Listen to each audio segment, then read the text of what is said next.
I slapped the young lady from the Beijing circle. To reform me and make me behave, my fiancé locked me in a pitch-black haunted house for 3 days. My claustrophobia flared up, leaving me on the brink of death. Someone asked him, "Yuki is your fiancé after all, your future wife. Knowing she has claustrophobia, how can you punish her so cruelly?" Serena is my bottom line.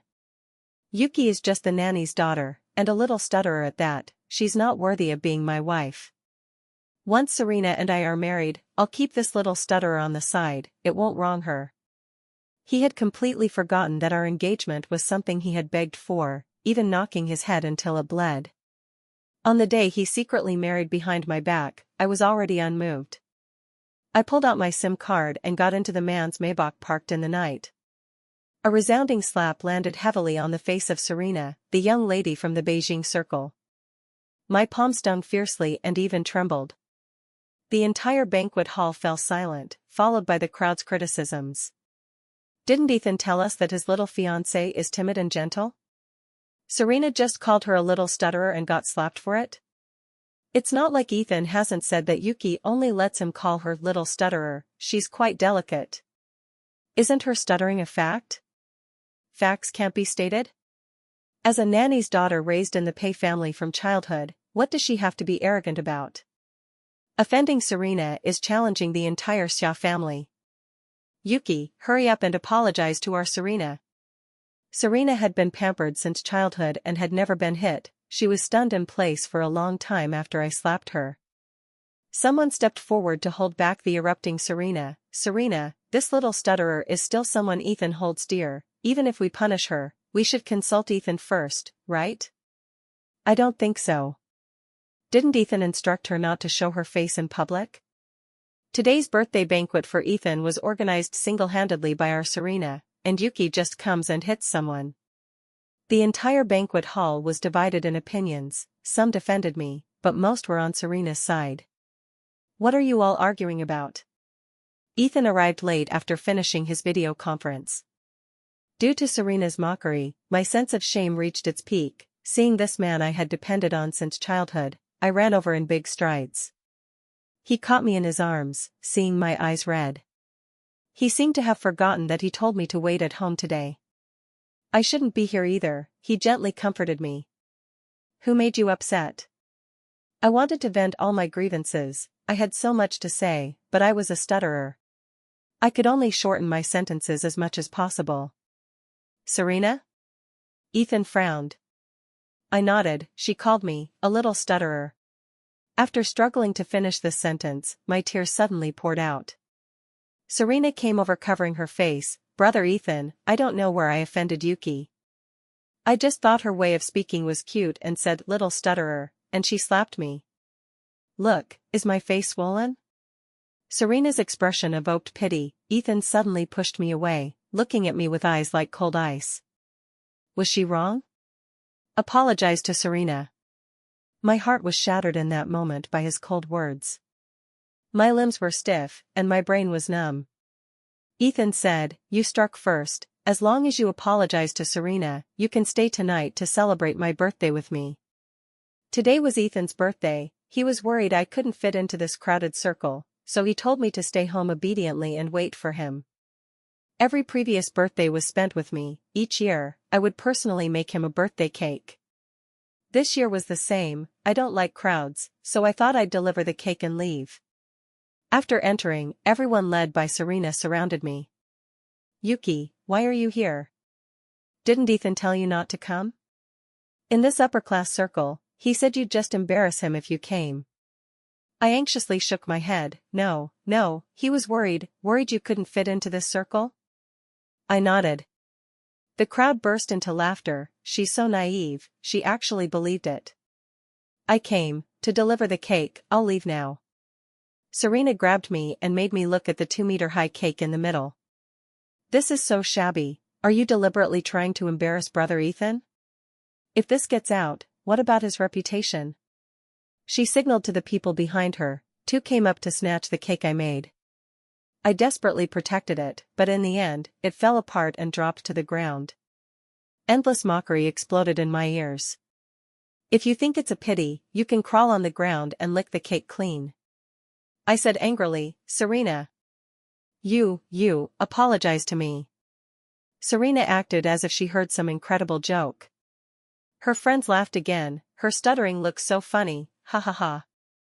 Serena also covered her mouth and laughed. She asked me, is your stuttering congenital?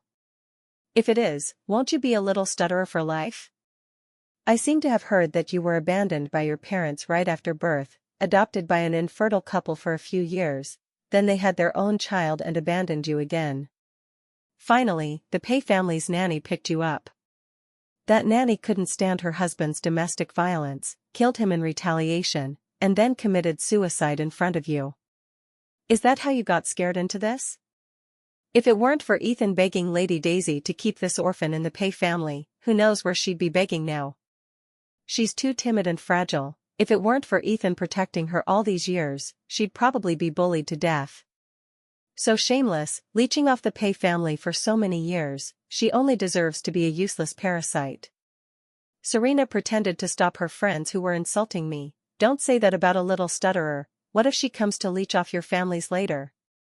I couldn't hold back anymore and rushed forward to slap Serena. She condoned those upper-class youths bullying me, she deserved it. After hitting her, I was extremely scared because this time Ethan wasn't backing me up. I didn't know how Serena would retaliate.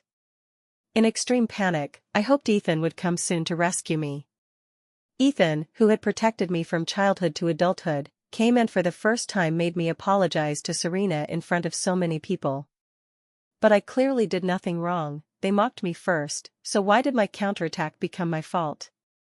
The atmosphere in the banquet hall dropped to freezing. Everyone was waiting for me to admit fault. I did not wrong. Maintaining my trembling voice, I declared word by word to the crowd. Serena cried on the side. Ethan's expression grew increasingly ugly. He looked at me with reproach. Yuki, you're not being good. A lump of stifled anger in my heart made me faint on the spot. I could hear everything, but my body was powerless, and I couldn't open my eyes anymore. At that time, I really wanted to say, Ethan, I want to break up. Thinking of the Ethan who protected me growing up, now treating me this way for another woman, I still couldn't bear it. Ethan picked me up and placed me on the sofa. Someone asked him, your little fiancée is too fragile, she fainted just like that. Do we really not need to send her to the hospital? Ethan snorted coldly, as if angry that I didn't listen. She's breathing, she won't die. The birthday banquet was about to start. Serena said, this cake on the ground is what Yuki brought for you. She has too much hostility toward me, even smashing it at me. Ignore this crappy cake. The birthday banquet you carefully prepared for me was almost ruined by her. This is her fault. When she wakes up, I'll make her apologize profusely to you. Tears silently slid from the corners of my eyes. I couldn't move, only hearing the crowd's cheerful chatter. Ethan, how long do you plan to hide your thing with Serena from Yuki? Many were curious, not knowing what happened. What thing? You two aren't involved, are you? Serena said, I've chased brother Ethan for 7 or 8 years. If this iceberg isn't melted, wouldn't I lose face? Ethan embraced Serena and announced to the crowd, Serena is playful and cute, the type I like. Don't let Yuki know about this for now, otherwise, if it causes a big fuss, it'll be hard to handle, and I hate trouble. So you're planning to abandon Yuki? I've been with Yuki for so many years, I'm long tired of it. She's a little stutterer, timid as a mouse, shrinking and cowering, always with a pile of messes waiting for me to clean up. Plus, she's boring in bed. Compared to her obedient little white flower type, I prefer Serena's willful wild rose. My heart was as dead as ashes, thinking back to the last year of our long-distance relationship with Ethan. His detachment had early signs. Initially, he went to Haicheng to take over the branch company. We started a long-distance relationship. Fortunately, he would fly to Beijing once a week to see me. Later, it changed from once a week to once a month, and finally, he didn't come for months. I could only make excuses for him, he was busy with work. On the day of my university graduation, I didn't tell him and bought a ticket to Haicheng. I planned to surprise him and stay with him there from then on. Arriving at his office, I saw Serena sitting on his chair armrest eating ice cream. She naturally handed it to Ethan. "Ethan, I can't finish it, here." Ethan didn't mind and continued eating Serena's leftovers. Serena had been pursuing Ethan all these years. I only heard from others that she wasn't in Beijing now. Turns out she followed Ethan to Haicheng. After confirming our relationship, the sense of security he gave me was complete. I'd never heard of any scandals with others, and he rejected all the admiring young ladies. Now I realize that his visits becoming fewer meant someone else was by his side. From childhood, Ethan taught me to tell him any grievances. I didn't choose to retreat. Serena approaching him like this made me very unhappy. I walked into his office, snatched the ice cream from his hand, and threw it into the nearby trash bin. Serena struck first. "Yuki, brother Ethan supports you, not for you to be wasteful." Ethan came over and hugged me briefly. "Why did you suddenly come to find me?" "You like this, I'm very unhappy." He knew what I meant and explained with a smile. "Jealous?" "I'm discussing cooperation with Serena. Besides, what's an ice cream? I just treat her as a sister, and she has an arranged marriage partner. What could happen between us?" I had depended on Ethan since childhood and believed his words deeply. This time I was clearly unhappy inside, but I believed him. A voice deep in my heart told me, I don't want to be abandoned again. Although I wanted to deceive myself, countless details told me he was no longer the old Ethan. He no longer clung to me after meeting like before. During this period, he often worked overtime. I frequently visited him, and Serena was always by his side. Today, I brought homemade food to see him. Serena entered the office door at the same time as me, also bringing food. Ethan, afraid I'd be tired, had Serena take me to rest in the office compartment. By the bed was a photo of the two of them, with the northern lights as the background. Serena said, "Ethan's work pressure is too high. Last month on the 12th, I took him to see the aurora to relax. You were busy with graduation and had no time to accompany him, right? Last month's 12th was my birthday. During that time, Ethan hadn't contacted me. When I messaged him, his replies were always about being busy with work." The bed was covered with daisy-patterned sheets, and even the pillows were the style Serena liked. She said casually, "Sometimes when I'm tired, Ethan lets me rest here." Over time, I added some things I like. "Make do with it, you don't mind, right?" She casually flicked her long hair again. The bracelet on her hand was particularly glaring. It reminded me of the one on Ethan's wrist. The two wore identical bracelets. Even if I was slow, I understood that Serena was declaring sovereignty. She was telling me that Ethan indulged her. I didn't want to wait for Ethan to go home together. I went out to pack up the leftover food boxes he ate. He ate what Serena brought while working. He hadn't opened the food I made for 2 hours. I picked it up and turned to leave. "If he doesn't eat, feed it to the dogs." Back home, he hugged me and explained, "Serena is a company client after all, I can't disregard her face." I asked him, "The bracelet, too?" "Yes." "The ice cream, too?" "Yes." "My birthday is in a few days. Serena said she'll organize it this time. The guests will be business elites, you definitely can't show up. Wait at home, when I return, you can celebrate with me again, okay?" At the time, I was naively ridiculous, thinking he was afraid I couldn't handle crowds, thinking he was considering my feelings. When I publicly slapped Serena and learned of Ethan and Serena's announcement, I understood. He was like those people, despising me for being a stutterer, despising my lowly status as unfit for the stage. I didn't know how long I was unconscious on the sofa. When I woke up, the banquet had ended. In my peripheral vision, I saw Ethan sitting nearby applying medicine to Serena's face. He saw I was awake, coldly appraised me, and gestured for me to look at Serena's face. "Look what you've done. How can Serena face people now? Don't think faking a faint gets you off. Now that you're awake, apologize to Serena." Once I was his untouchable sore spot, now in his heart, I was like weeds. I was in pain, saddened to fainting, but in his eyes, I was pretending. This humiliation tore at my heart tightly. I had no home, abandoned twice by so-called family since childhood. I really didn't want to be abandoned again. But I didn't want him anymore. This time, I was abandoning him. My throat was sour. I said firmly, "Ethan, let's break up." Ethan laughed in anger. To avoid admitting fault, first fake fainting, then break up, you're really shameless. He asked his friend nearby, "Has your family's chain haunted house project been completed?" "It's done, it can open soon. Let Yuki experience it first, release her when she learns to behave and admits her mistake." As I was carried away by the bodyguards, Serena mouthed to me, "Serves you right." I struggled, calling Ethan's name. He didn't give me a glance, focused on applying medicine and compress to Serena's face. I gave up struggling. The bodyguards threw me into the pitch-black haunted house. They also threw down an old phone with only Ethan's number in it. "Miss Yuki, Ethan instructed that if you admit your mistake, call him, he'll personally come to take you to apologize to Miss Serena. He couldn't bear it and advised me, this haunted house is enclosed and scary, you should apologize to Miss Serena." I turned away. I did no wrong.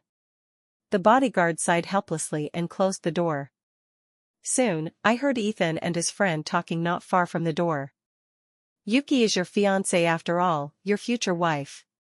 Knowing she has claustrophobia, how can you punish her so cruelly? Serena is my bottom line, Yuki is just the nanny's daughter, a little stutterer, unworthy of being my wife. Once Serena and I marry, I'll keep this little stutterer on the side, it won't wrong her." So, he really didn't plan to marry me. I couldn't understand why. My whole life had been about being chosen and abandoned. My biological parents threw me into the trash bin right after birth.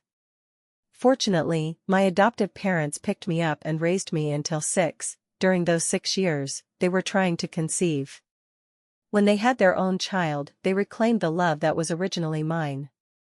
I thought, if they don't love me, fine, as long as I have a place to stay. Soon, on a trip, they abandoned me on the highway. No matter how I ran, I couldn't catch up to the receding vehicle. I waited in the pitch-black night for hours, but my adoptive parents didn't come back. I suddenly realized I was abandoned. Later, I met my nanny mother. Her husband was infertile. She picked me up and took me home. She had been a nanny in the Pei family for nearly 10 years. Because my adoptive father was idle, indulging in eating, drinking, prostitution, and gambling, she feared he would hit me, so she begged Lady Daisy to allow her to bring me to live in the Pei family. The first time I saw Ethan was after he came home from school. I was petting his cat in the yard. He pushed me away. "Who are you, daring to touch my kitten?" He didn't like others touching his possessions. Mom made me apologize to him, but he pushed me down the stairs. Initially, our relationship was bad. Later, Mom taught me how to please him. After getting familiar, I found he wasn't so unapproachable. He was the master, I was just the nanny's daughter, and past grudges were wiped clean. Thanks to Lady Daisy, I could attend the same school as Ethan.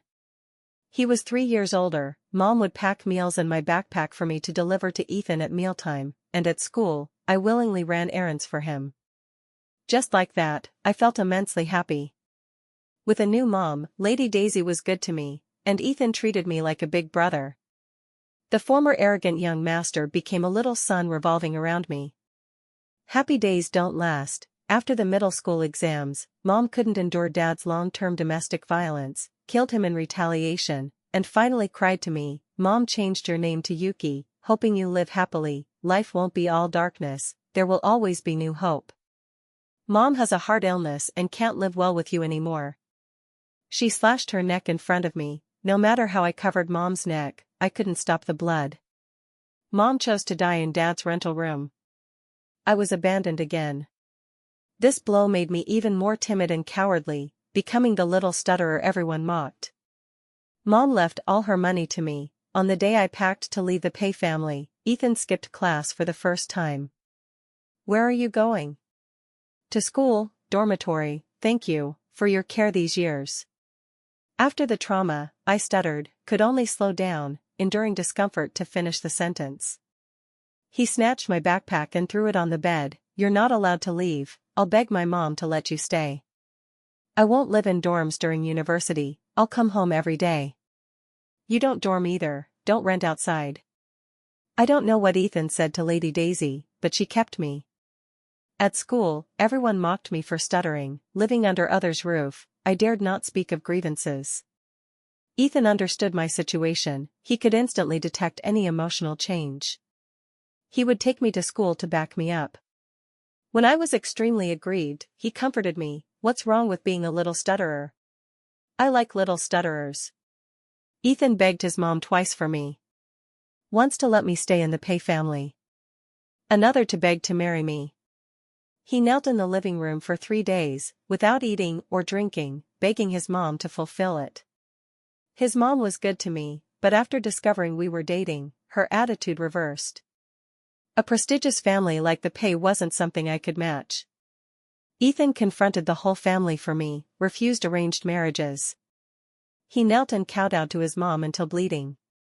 Lady Daisy finally relented. Finally, we got engaged in front of everyone. He said we'd marry after my university graduation. I graduated university smoothly, went to him full of joy, thinking he'd marry me soon. In the end, it turned into his words, "She's unworthy of being my wife." On the first day of confinement, I had difficulty breathing, endless darkness was about to engulf me. I clawed at the door until my hands bled. The bodyguard kindly left some food before leaving, but I couldn't eat. I was scared to death, such darkness devours people. After my adoptive mother's death, I had major psychological issues, I was timid, afraid of the dark, and for a long time didn't dare sleep with lights off. A new nanny accidentally locked me in the storage room for a day, I had an attack and was hospitalized for a week. That Ethan who was full of me in his heart and eyes knew I had claustrophobia, yet stubbornly locked me up. On the second day, my physical condition worsened. I opened the old phone with only half battery, flipped through the contacts. Looking at Ethan's number. Why should I yield to him?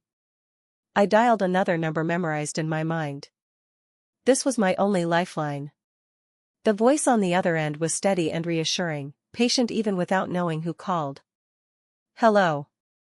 Felix, Felix. Hearing my weak voice, Felix's breathing quickened. Yuki? What's wrong? My heartbeat drowned out Felix's anxious inquiry, my mind was all buzzing, and I fainted. I neared death repeatedly, reviving each time. I glanced at the phone about to shut down. It was the third day. A huge light pierced the door, the man in the wheelchair against the light. Before passing out, the man held me and instructed the secret room's owner, "Don't tell Ethan about this, or else." Felix, rest assured, absolute secrecy. Felix tightened his hold on me, "Yuki, I'll take you away." Unconscious for 3 days, Felix guarded me day and night. After years apart, why was he in a wheelchair? Your leg? He avoided the topic, just had the assistant bring food and fed me personally. During hospitalization, whenever I probed why his leg was injured, he changed the subject. That day, while he was busy with an international conference, the assistant had time to see me alone. He said Felix's leg was injured because of me, he didn't want me to feel guilty, as it was all his one-sided wish. When Felix saw you with Ethan, heartbroken, he went abroad. During those years studying abroad, he immersed himself in learning to avoid thinking of you. He struggled long and told me that even if it meant being the third party, he'd snatch you away. On the day he returned to see you, he had a car accident. Hearing little Ethan kowtowed until bleeding before Lady Daisy for your engagement, he was sad in the hospital for long. Ethan paid so much to marry you, you wouldn't leave him. Our Felix became disabled, he feared you'd despise him. He changed the topic, but the leg issue is temporary, the doctor said with active treatment and strengthened rehab, he'll walk in a few months. Shortly after engaging with Ethan, Felix sent me his phone number, "Yuki, if you have any difficulties in the future, find me, I'll help as much as I can." The number is simple, memorable in one go.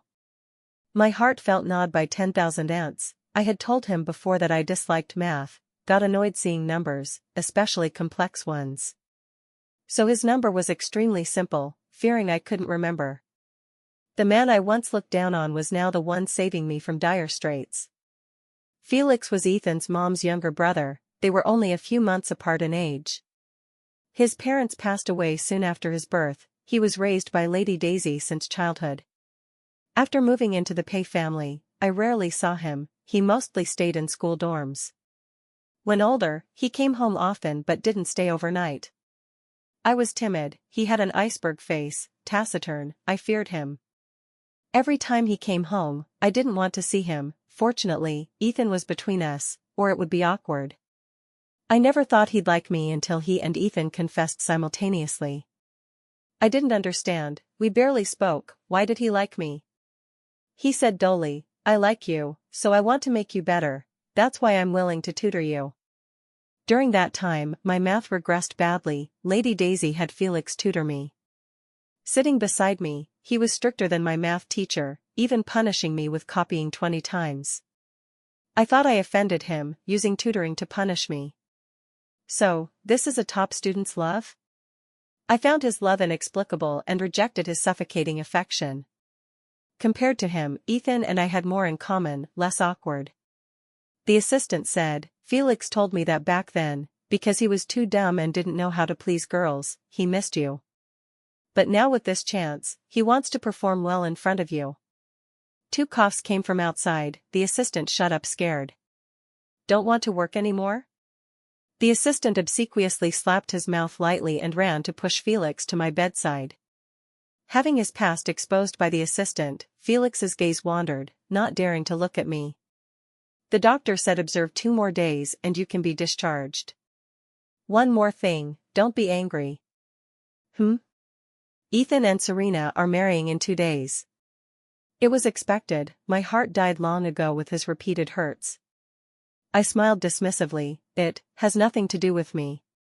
Felix gripped my hand tightly, this time, I really don't want to miss again, will you marry me? His assistant behind him sweated for him, probably fearing rejection. Ethan could let go of the past and start a new chapter, why couldn't I? I couldn't be double standard, he can marry others, but I can't. Okay, I agree. After discharge, I went straight to the Civil Affairs Bureau to get the certificate with Felix. Today, all city electronic screens showed Ethan and Serena's wedding promotions. In a blink, the sky darkened, brilliant fireworks in the night sky. Everyone wished the newlyweds happiness. In the night, I got into the Maybach parked in front of the hotel. Everything in Haicheng receded instantly. After receiving my call, Felix rushed back from abroad. This time, on the plane to abroad, he was no longer alone. Every day Ethan locked Yuki up, he repeatedly checked his phone to see if Yuki would call to admit fault and yield. Serena had chased him for many years and naturally wouldn't miss this chance. Brother Ethan, we were going to marry anyway, why not now? Yuki doesn't know, even if she makes a fuss later, she can't do anything, right? She grew up with you after all, helpless, after marriage, compensate her however you want, I won't interfere. Serena was a prestigious family's daughter, marrying into pay brought mutual benefits. What was Yuki? Not even comparable to an ancient concubine, letting Ethan keep her on the side was already giving her face. Ethan was furious. He had always been obedient to Yuki, and it was a bit shameful for her to argue with him for so long. He agreed to marry Serena. On the wedding day, he felt inexplicably panicked, always worrying Yuki died. He asked his friend, did you send food to Yuki daily? His friend, threatened by Felix long ago, dared not say Yuki had left, only perfunctorily, yes, food, checked daily, all eaten, won't starve. He finally relaxed. Completed the entire wedding. Serena got her wish but felt regret, hastily held in Haicheng, though costing 100 million, still felt shabby. Ethan comforted, when the new branch head arrives, we'll return to Beijing and hold a bigger wedding. Serena sweetly threw herself into Ethan's arms. I'm so happy, finally married to you. Ethan dazed for a moment, recalling the engagement day with Yuki. Yuki was that happy too, even unwilling to sleep at night, clinging to him all evening. Just a pity, Yuki had no chance to marry him anymore, but keeping her on the side was fine, she disliked seeing people, so no need. Then, take her for wedding photos as compensation. He fantasized Yuki in a wedding dress, must look beautiful. Yuki was petite, even in heels, she couldn't kiss him. That day, he'd hold her up to kiss for photos. Serena kissed him, Ethan's mind still on Yuki in wedding dress, blurting dazedly, Yuki. Serena stopped, looking ugly. Ethan, we married today, you call Yuki while intimate with me? Seeing her about to erupt, Ethan wanted to pacify. He covered, no, I meant Yuki, she's stubborn, locked up half a month and still won't apologize to you. Serena snorted coldly, then keep locking her, can't let it go. Dares hit me today, will overstep with you tomorrow, truly from the countryside, doesn't know her place. The more Serena said, the angrier Ethan got. The cat he raised was so docile it dared not temper with him. Yuki, raised by him, became increasingly spoiled. As his possession, she had no right to challenge him, he needed absolute obedience. In the 2 nights after marriage, he slept uneasily. Always dreamed Yuki blaming him. Yuki cried in dreams, saying she feared the dark, the secret room's iron door clawed full of blood marks by her. At dawn, he woke startled. Seeing Serena still asleep, he sneaked out. At Yuki's confinement place, his friend was woken midnight by him. Seeing couldn't hide anymore, he guiltily explained to Ethan, on the 3rd day, Yuki was taken by your little uncle. Ethan raged, grabbing his collar, why didn't you tell me such important thing? Your little uncle forbade me. He was so angry because he knew Felix had long coveted Yuki. Yuki was naive, hard not to be deceived by Felix. He called his assistant, check for me where Yuki and Felix are, domestic or abroad. Friend advised, calm down first, we'll find them. How the fuck do I calm down? My woman ran with another man. He punched the other's face, took out phone to call Felix. Unsurprisingly, all rejected. When he returned home, dawn was breaking. Today was Serena's post-wedding return home day. Serena got up early, saw Ethan enter with cold air. Husband, where did you go? When I woke, the side was cold. Ethan anxiously paced the room. Smashed anything annoying. After smashing most, assistant called. Speak. Ethan, Miss Yuki married. He gritted, say it again. Who did she marry? Married Felix. He couldn't believe, pursued, which Felix? Felix. He flipped Serena's dressing table. Yuki wants to be my little aunt. In the loud crash, he asked, where are they now? Felix has taken Miss Yuki abroad. Book tickets now. After instructing, he hung up, rummaged for his documents. Serena heard everything, seeing Ethan's mobilization, probed, today is my return home day, where are you going? Serena, be good, go back yourself today. When I'm done, I'll find you, okay? Serena knew she couldn't keep Ethan, mocked, Yuki a stutterer, Felix a cripple, truly a perfect match. Ethan's remaining patience exhausted, he slapped her. You dare slander my Yuki? She and Felix don't match at all, she only matches me. Life or death, she's my woman. He couldn't be bothered with Serena, took documents to the airport. Settled abroad, Felix wanted to take me to his company. Thinking of meeting people, I hurriedly declined. No, no, no. Tense, I couldn't form sentences, I didn't want mockery. I didn't match Felix originally. He wiped my falling tears one by one. You're my wife, I want everyone to know you. Won't embarrass you? He looked at me surprised, kissed my face. Rest assured, my circle is clean, friends and staff high quality, no one will think you embarrass me.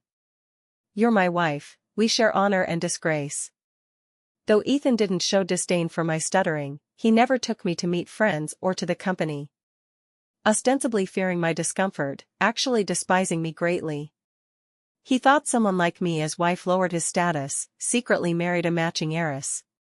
Then kept me on the side as if nothing happened. Felix was different, open and generous, found me a psychologist, took me to meet various people. Every time seeing Felix in wheelchair, I fell into self-blame. If not to see me, perhaps not. Fortunately, I accompanied his treatment, almost healed. The day Felix's leg healed and we went home, like seeing a ghost. I thought I was seeing things, seeing Ethan abroad. He looked murderous, punched Felix upon sight. Why? No respect for elders. Why deceive my woman? Felix's leg just recovered, unsteady, fell. Fortunately, bodyguards restrained Ethan. Felix baffled, I'm only months older, fair competition, you lost. I panicked, seeing blood from Felix's mouth, wiped with sleeve. He cried pain, told me not to dirty clothes. Ethan said, Yuki, heard he deceived you into marrying him? Or threatened you? I glanced at Felix, walked to Ethan. I drafted in mind, said slowly word by word. He didn't deceive or threaten me, I willingly married him. He respects me, doesn't despise me for being a little stutterer, doesn't secretly marry others due to my low status, nor thinks of keeping me as a mistress. Ethan, you've married Serena, don't entangle me anymore, okay? Struggling to say so much, Ethan shook his head crying. I regret, my heart just strayed momentarily. Yuki, why can't you tolerate my one mistake? From childhood to now, have I treated you badly? I never despised your stuttering, I kowtowed to Mom for our engagement. If I despised you, would I do these? I slapped Ethan hard. I believe you didn't despise before. After Serena followed to Haicheng, how many times did you fly to Beijing? You never thought of marrying me. If I compromised, agreed to be kept outside, you still wouldn't cherish me. You regret now only because I married another, unwilling, hurt your pride, right? No, I slapped again, interrupting. This slap is for my husband, you shouldn't hit him. I turned, arm in arm with Felix into the house. Ethan shouted, Yuki, you want to be my aunt, I won't accept. Wait, I'll make you change heart. Ethan didn't stay long abroad, after seeing Yuki once, flew straight to Beijing. For the third time for Yuki, he knelt before Lady Daisy. Absurd. Absurd, you want to offend the whole Xia family for Yuki? Is marriage child's play? Now divorce again? Do you know not accompanying Serena home has already dissatisfied the Xia with pay? Lady Daisy trembled in anger, whipped Ethan with family law. Ethan gritted, Mom, even if you beat me to death today, I'll terminate the Xia alliance, I want to marry Yuki. I want to marry Yuki. Hearing Yuki's name, Lady Daisy hit harder. Yuki has married Felix, late affection is cheaper than grass. Don't know what potion Yuki gave you and Felix. When her adoptive mother died, you begged me to keep her. I thought to consider, you left, then your uncle begged to keep Yuki. What's so good about her, worth you fighting bloody for her? Ethan was beaten until vomiting blood. She's good everywhere, Yuki, I must have her. If you don't agree to terminate the alliance, I'll die today. Ethan was hospitalized from beating. Lady Daisy didn't listen. That night, she called Felix internationally. Felix. Well done, marrying Yuki behind my back, at least consult me. Consult you, you wouldn't agree anyway, right? Sister, this life I must have Yuki, no matter how far your hand reaches, you can't control my affairs. If you accept, I'll bring her back to see you, if not, can't help. You and Ethan intend to anger me to death? Lady Daisy hung up angrily. Ethan didn't stop, even made terminating the alliance public in media. Xia family lost face, Lady Daisy had no choice, cleaned Ethan's mess. Alliance terminated, cost 12 billion in breach compensation to Xia. Finally, Ethan was kicked out. This is the last time indulging you, that 12 billion, earn it back for me, or don't recognize me as Mom.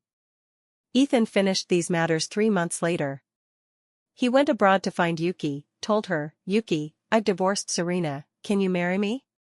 Yuki retched in front of him. Ethan looked hurt, Yuki, do I disgust you that much? Felix showed Ethan the hospital checkup sheet. My wife is pregnant, we'll hold the wedding in a month, won't invite you. Heard you owe my sister 12 billion, hurry, go earn to repay. On Yuki's wedding day, Ethan shamelessly went, but Felix watched closely, fearing trouble, gave him a separate table, sent 18 bodyguards to surround him. He wanted to see Yuki in wedding dress clearly, bodyguards blocked. He stood, bodyguards blocked front. Warned, Ethan, Felix instructed, if you dare look at our madam again, throw you out. Ethan could only sit at table, head down sobbing. Fortunately, bodyguards blocked tightly, otherwise, the stage newlywed seeing someone cry on wedding day would be inauspicious. Wedding banquet ended, Ethan had to return home. He promised Lady Daisy to repay the 12 billion fully. Before leaving, he had someone place a note on the stone lion at the family villa door. Felix opened it, Yuki, if he treats you badly, find me anytime. I'll wait a lifetime. He tore and threw it away, didn't let Yuki know. Yuki's remaining life shouldn't have any ties with such scum.